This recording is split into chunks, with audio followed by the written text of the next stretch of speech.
अब बात अयोध्या राम मंदिर की। चढ़ावा चोरी कांड के सामने आने के बाद श्री राम जन्मभूमि तीर्थ क्षेत्र ट्रस्ट के महासचिव चंपत राय और सदस्य अनिल मिश्रा के इस्तीफे के बाद अब नए सीईओ की तलाश शुरू हो गई है। इसकी नियुक्ति के लिए बनाई गई 3 सदस्यीय कमेटी की शनिवार को पहली बैठक हुई, जिसमें आवेदन की योग्यता और चयन के नियम तय किए गए। रिपोर्ट के मुताबिक अगले 10 दिनों में सीईओ और महासचिव का चयन हो सकता है।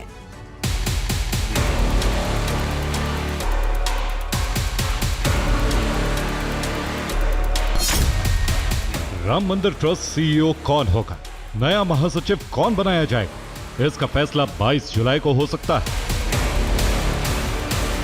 अयोध्या में 22 जुलाई को ट्रस्ट की बैठक होगी। इसी बैठक में सीईओ और महासचिव के नाम पर मोहर लग सकती है।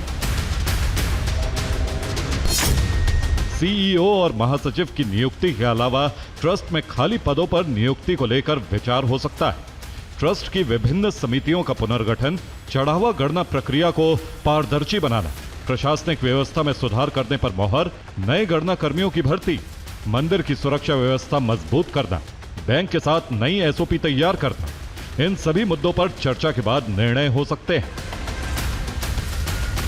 राम मंदिर निर्माण समिति के अध्यक्ष नृपेंद्र मिश्र ने साफ कर दिया है कि सीईओ मंदिर ट्रस्ट के अधीन ही काम करेंगे।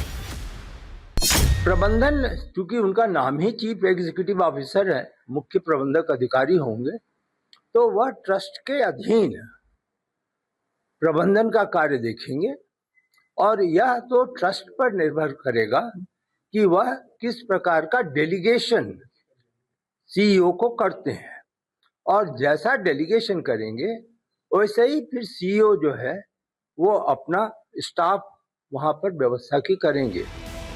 नए सीईओ के चुनाव के लिए जो 3 सदस्यीय चयन समिति गठित की गई है, उसमें परमाणु वैज्ञानिक सुरेश हावरे, रिटायर्ड न्यायाधीश प्रमोद कोहली और retired major general Vishnukant Chaturvedi शामिल। 11 जुलाई को इस कमेटी की ऑनलाइन बैठक हुई। इसमें तय किया गया कि 18 जुलाई तक सीईओ पद के लिए आवेदन आमंत्रित किए जाएंगे। आवेदन से संबंधित नोटिफिकेशन ट्रस्ट की आधिकारिक वेबसाइट पर जारी कर दिया गया।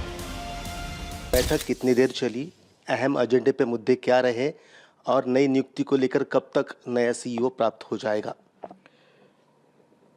केवल एक ही एजेंडा था सीईओ की नियुक्ति का। आज से ही नोटिफिकेशन वेबसाइट पर जारी किया जाए, यह निर्णय हुआ। क्या क्वालिफिकेशन होने चाहिए, क्या उसका दायित्व होना चाहिए और यह कब तक एप्लीकेशंस मंगाए जाएंगे, तो 18 तारीख तक ये एप्लीकेशंस करने की अवधि रहेगी। इन 8 दिनों में इच्छुक जो लोग हैं वो आवेदन वहाँ पर वेबसाइट पर कर सकते हैं। उसके बाद में फिर उसकी स्क्रूटिनी, सिलेक्शन, वो प्रोसेस शुरू होगा और मुझे ऐसे लगता है ज़्यादा समय इसमें नहीं जाएगा, जल्द से जल्द वो निर्णय प्रक्रिया पूरी की जाएगी। सीईओ पद के लिए कई जरूरी शर्तें भी तय की गई। उम्मीदवार का ग्रेजुएट होना अनिवार्य होगा। साथ ही प्रशासन या वित्तीय क्षेत्र में कम से कम 20 साल का अनुभव होना भी बेहद जरूरी है।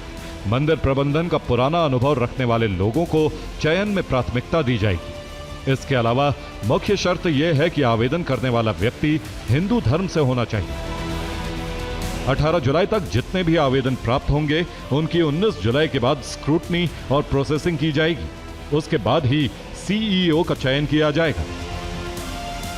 नई जो सीईओ है उसकी नियुक्ति के लिए क्या मापदंड आप ध्यान में रखेंगे और आपको क्या लगता है नए सीईओ के लिए क्या क्या गुण उनमें होने ज़रूरी है?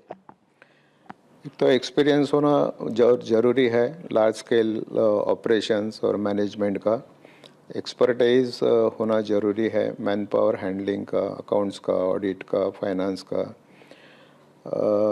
और प्राथमिक बातें जो है कि प्रभु श्री राम में आस्था होना, भक्ति का भाव होना, सेवा भाव उसमें होना, यह चीज़ें जरूरी रहेगी। चयन समिति योग्य उम्मीदवारों में से 3 नामों को शॉर्टलिस्ट कर श्री राम जन्मभूमि तीर्थ क्षेत्र ट्रस्ट को भेजेगी। ट्रस्ट उन तीनों नामों में से एक नाम फाइनल करेगा।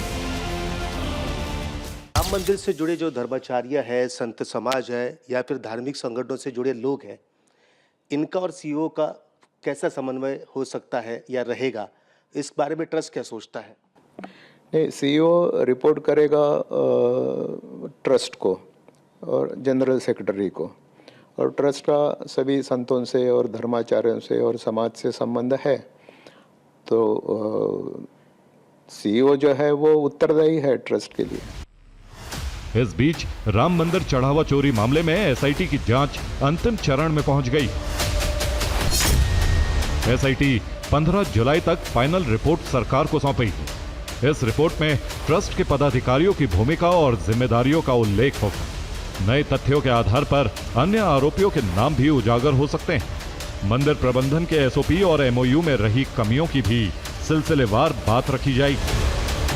एसआईटी मंदिर की सुरक्षा व्यवस्था को मजबूत करने के लिए अपनी रिपोर्ट में एआई आधारित निगरानी की सिफारिश कर सकती।